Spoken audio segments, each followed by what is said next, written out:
1 year ago, we saw the first US-led airstrikes against the self-proclaimed Islamic State, ISIL, in August 2014.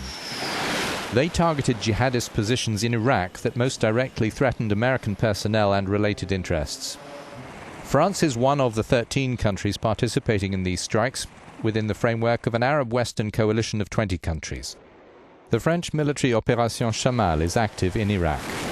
Americans, Australians, Britons, Canadians, Danes, Dutch and Jordanians are also flying raids against ISIL. But the French are not taking part in strikes in Syria. The US says that over the past year there have been more than 6,500 sorties, almost two-thirds of them in Iraqi territory, more than one-third in Syrian territory.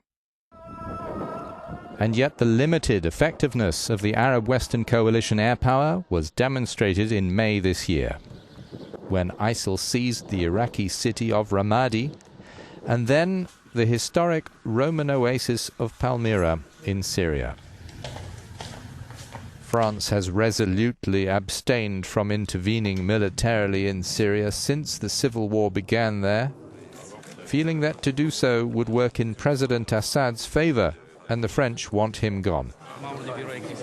President François Hollande said in 2012, Assad must leave.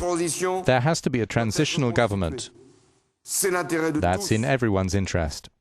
To those supporting Assad's regime, saying only it can prevent chaos, I say they'll end up with the most hated regime and chaos.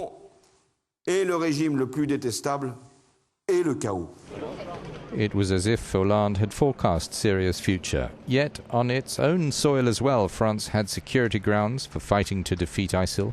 9 months ago, the terrorist attacks in Paris proved that, with the Charlie Hebdo killings, and then at a Jewish supermarket. And other attacks since, notably the attempt on the Thalys train, although that had a happy ending.